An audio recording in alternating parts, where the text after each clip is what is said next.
Welcome to Wealthing Talks. I am your host, Alicia Castillo Holley, bringing you real-life conversations from Silicon Valley or somewhere around the world. We will talk about disruptors, angel investments, venture capital, and of course, family offices. Join me along with my children, their families, friends, disruptors, and investors as we explore the fascinating world of creating wealth in a completely different and authentic way.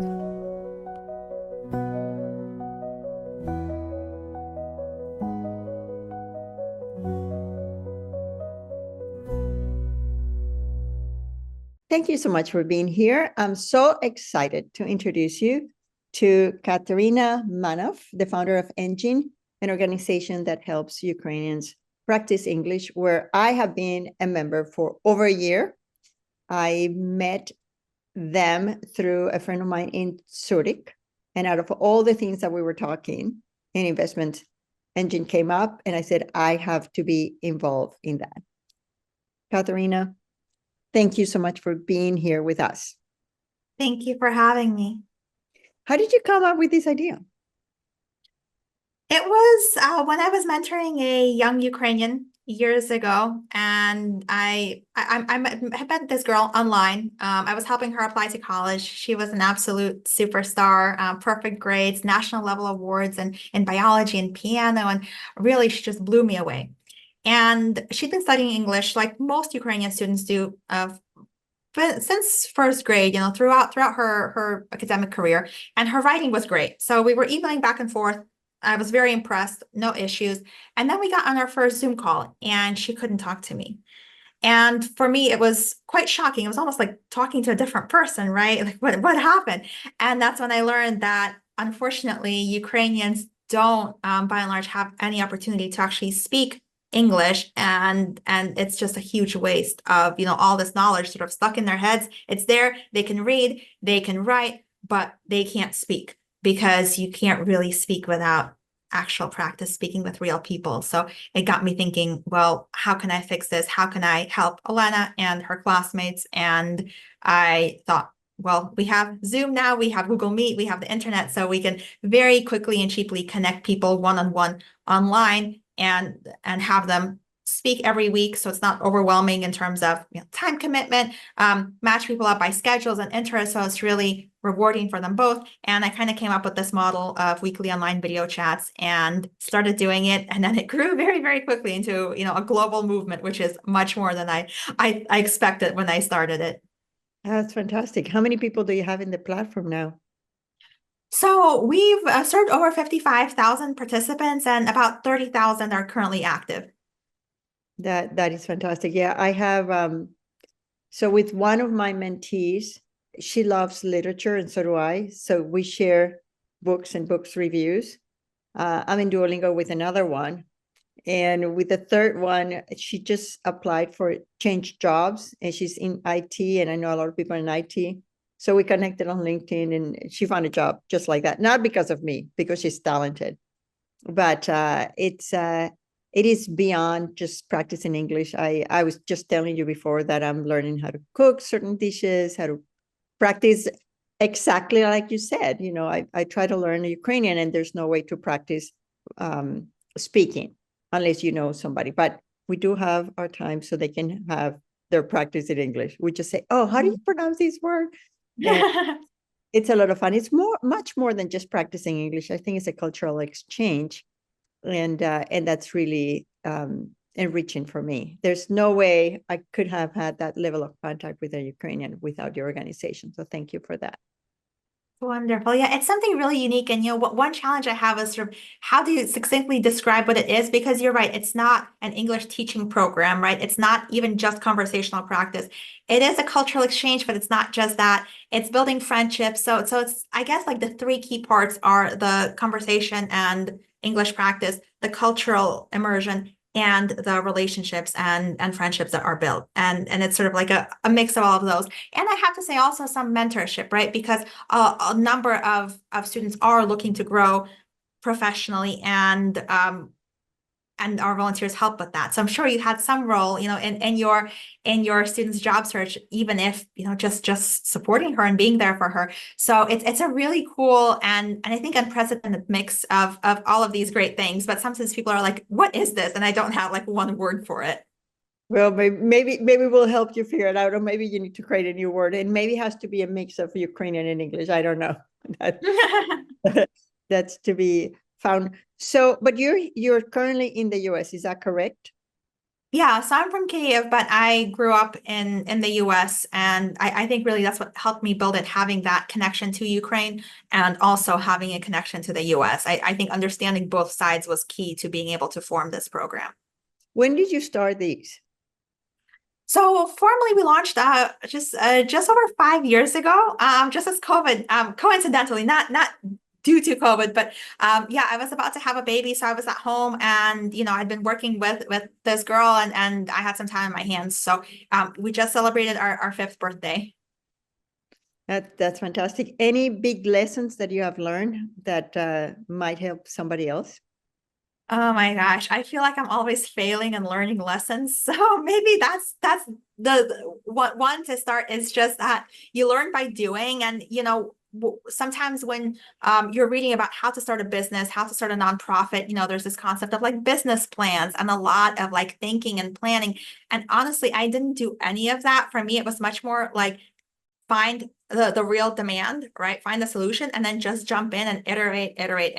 And it's very much like a tech startup, I feel, in how we run ENGin and how we've run it since the beginning. So I would say really to not to be afraid to just jump in and do it, but also, be smart about learning from what you're doing and pivoting if things aren't working, and not being too stuck to any certain ideas of how it should be. Because I think as founders, we get so personally attached, I think, to our babies, our company, or our nonprofit. And then if something's failing or wrong, it's hard to acknowledge that. It could be hard to listen to others because, what do they know?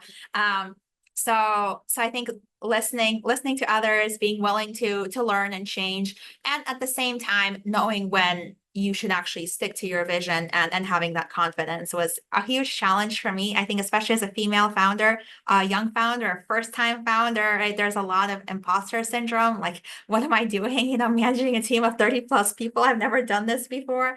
And finding that confidence. So you understand that you're never going to make everyone happy, and you're going to upset people, sometimes people that you love and respect very much.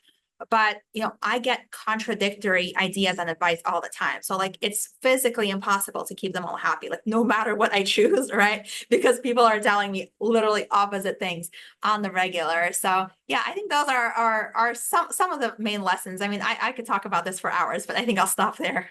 So no, don't stop. So if somebody is in a situation where they don't, they are confused or they have self-doubt, what is it that you did that could help somebody else? Is if there's one actionable tip. I wish there was some secret to it, but I think you just do it. And for me, there was a very clear turning point. I think it was a couple of years ago now, maybe a year and a half ago, when I was just feeling very burned out and stretched thin because I was trying to please everyone, our volunteers who we love and value so much, right? They're the heart of the program, our donors, who actually primarily are our volunteers as well. I know with a couple of exceptions, our students, my team members, my board members. I really wanted to sort of get that gold star from everyone, right? Like, I'm the typical type A person that I would judge my success by if I got the grades, if I got the compliment, if people are happy with me, that means I'm good. And I realized that wasn't really working for me, right? Because people were unhappy with me, and they were expressing that, some politely, some not so politely, like, what the hell are you doing, Katerina? Like, this is terrible. So, so I was really, really stressed and burned out and almost ready to step back from this. And I was very lucky to connect with a more experienced nonprofit CEO, who mentored me for some time and shared very candidly that she'd gone through pretty much the same things. And she'd had a period of, she told me she couldn't sleep for months, that her hair was falling out. It was like that level of, physical stress. Wow. And And then she just said that she decided to believe in herself and not let it bother her, right? Like, and I think hearing, hearing that she done it and it worked for her, and then she ended up, I think, growing her organization by 2 or 3 times, and once she took this new approach, and really had a lot of success with her work, which is in a whole different space and nothing to do with, education or conversation or Ukraine. So just seeing that, that real life example, it was for me, I think, the push I needed to gain the confidence and just say, I'm not going to let it bother me. I'm going to be confident in my vision, and I am going to be okay with people not liking me. And, I wish there was some way to, to do it beyond just doing it, but no, you just decide to do it and then you do it. So the trick is to be comfortable with people, the notion that people might not like you, or actually might not like your decisions. Yes, and some might not like you. I mean, I've had a couple situations where people have said really mean things about me personally, right? Through my work at ENGin, or people that I knew only through professional context. So I should know that it has nothing to do with me as a person. But yeah, it can be hard when people, and especially what's really interesting is that the people you will disappoint most are people who are some of the most passionate supporters, right? Because they're the ones who care the most, right? So someone who's just, volunteering 1 time a week, like, this is cool, but that's, they're not involved over and above in any way. I don't think they would ever hate me because, frankly, they just don't care that much, right? But if it's someone that we've developed a personal relationship and maybe they've been giving advice and I've been listening to that advice, and then they put in more time into the program, but helping with XYZ, but then they really want me to do something that just cannot be done, right? That's where it's going to be the disappointment and sort of the painful goodbye. And that's true with team members as well, right? I've had to learn when it's time to let someone go. And you can spend a lot of, I think, time and energy just trying to repair something that no longer works because you're no longer looking in the same direction or share the same goals. So yeah, I think it's, people, it's not that people may not like you. People will not like you. People will not like your decisions. And you need to know how to navigate that and move on. And I learned this term, bless and release. So, no hard feelings. But we're no longer on the same path together. So I think that's the key. That is such a valuable lesson, especially for those who are starting in whatever position they are in life. If they're starting a company, or they're working in a company or an organization, and even a relationship, you have to come to the realization that wow, that made the podcast. Yeah, no, that's pretty awesome. Yeah. Well, I mean, you're right. It's not just for founders. And, in my personal life, as I navigate different kinds of relationships with friends, family members, whatnot, I do see so many overlaps between what you learn, in therapy about how to deal with people and what you learn when you're reading business books and talking to mentors. It's all the same. It's all, coming back to human connection, which is what ENGin is all about, right? Like, human connection isn't just personal or professional. I think it's the same connections, and we, and it's not always all positive, but I think learning to navigate them without necessarily having to make someone out to be the bad guy, because look, sometimes there's bad guys and good guys, but usually we're all just people doing our best, and to say, well, it's not that this is a horrible volunteer or employee or donor, or that I'm a horrible CEO. Like, we're all good people doing our best, but unfortunately, right, it's no longer aligned right at this moment. So I think it's something I'm still developing, but it's been a really useful and necessary skill. That is really, really important. I over 20 years ago, I wrote a book called Falling in Love with Your Life. Of the things that I had to do with my children, one of them had severe depression, and I was really upset because it's like, how could you be depressed? Life is wonderful. Look, right. We are immigrants, and as I told you, my parents are immigrants, and I'm like, why are you depressed? And my kid gave me one of the most important lessons in life, and she said, because I'm not a perfect kid and you're not a perfect mom. And that really changed my approach to trying to be perfect.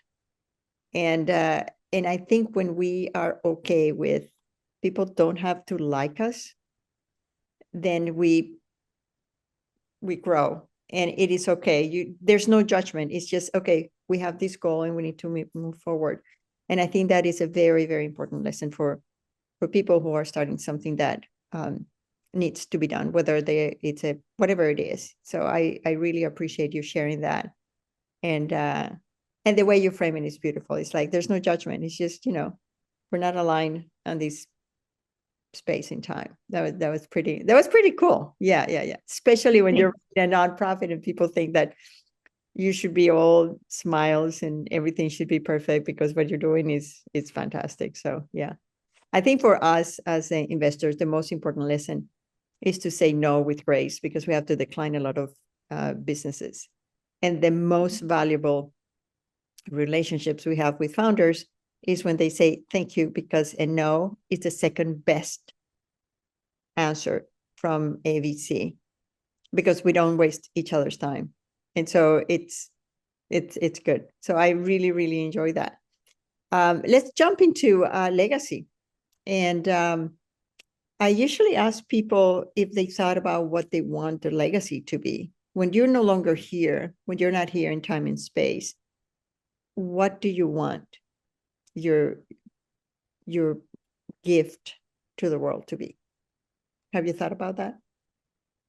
I try not to think No, you're about too it young. too much, but I think I would like my legacy really be to be connecting people. I think human connection is sort of the core of the human experience, right? You can use technology to do a lot of things for you, right? There's actually AIs now that you can use to practice a language. If you're learning English or Spanish or whatever language, you can talk to an AI. And I think it has its place. It's a great supplemental tool, but it's never going to replace real human relationships, right? Just like having an AI girlfriend isn't the same as actually being in a human relationship with a life partner. And I think that there's really a global challenge now with finding meaningful relationships and connections. And ENGin is kind of bucking the trend in that. So not only are we connecting people, but we're connecting people across borders and experiences. And if you think about your life, and I'm sure many of your listeners will relate to this, like who are you interacting with both online and in the physical world on a day-to-day basis? Well, it's mostly people who are like us. It's funny because I've moved around a lot, and I've moved to places that describe themselves as diverse communities, but it's all just kind of the same people, maybe with different colors or accents, but very similar life experiences. And ENGin gives anyone a bridge to very flexibly, right? We're open 365 days a year. Almost anyone is eligible to join. It's 1 hour a week in your own time. So we kind of lower the barriers and make it really easy for you to have a real authentic connection with someone who is not like you. And I think that is really rewarding to both sides. I think it opens people's perspectives. It gives them sort of a global worldview.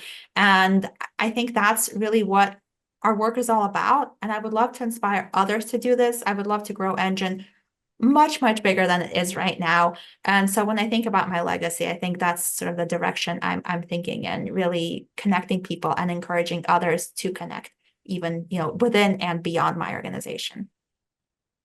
That's very beautiful. And what you say is true. We have, in the US at the moment, there's a lack of recognition of the value of diversity. I have a very diverse family. And they're truly diverse, like you said. We have completely different experiences, and we talk about the visible diversity and the invisible diversity. That is exactly what you're describing.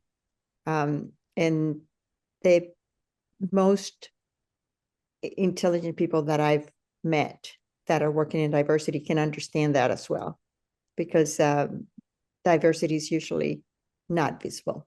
You have to really look into that. But yeah, that's pretty good. What do you think is going to happen with ENGin in the future? What are the next plans, the next steps? Well, I think when the war ends, which feels like it won't be anytime soon, but all wars end. So one day, it will end, and then really we 100% focus on rebuilding for Ukraine. And I think our work is going to become even more essential then. Right now, there's sort of some conversation and effort to rebuild, to think about the future, but by necessity, most of the focus of Ukrainians is on just surviving military needs, humanitarian needs. And I really look forward to the day when those those sort of first aid emergency concerns are no longer there. So we can really step together into a future of building a strong, vibrant democracy. I think that my big idea with ENGin is to get big enough so that all of these one-on-one connections we build, which all have small incremental impact, right, on any one person. But if we have 1 million of these connections, then we change the entire country, right? Then we can actually impact Ukraine's social and economic development. And that's my dream, to get big enough to have that macro impact on an entire nation. And also create a template that then other nations can use and say, well, this is a low-cost way to invest in our human capital and really bump up our growth and development by helping connect our people worldwide. So those are my dreams. Are of course very big dreams. As an investor, it's sort of one thing is the vision, and the other piece is the financing. And as a nonprofit, it's extra difficult, right? Because when we're looking for support, it's not like, well, give me money and then I'll give you much more back, right? The ROI is more, you're investing in Ukraine's future. You're not going to get your money back because it's a nonprofit donation, but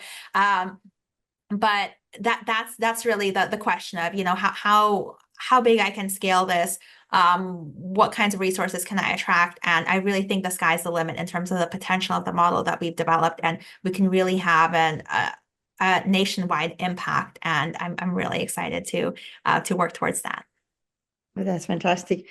Katerina, thank you so much for being with us. Do you have a final message to our viewers or listeners? I would just encourage everyone to take the time, no matter what's going on in your life and how busy you are with work, family, studies, to seek out connections with those who are different from you, and don't underestimate the power of human connection. Even something as simple as 1 hour a week connecting online can lead to lifelong friendships. I mean, so we have people describing their ENGin conversation partners as family members or one of their best friends.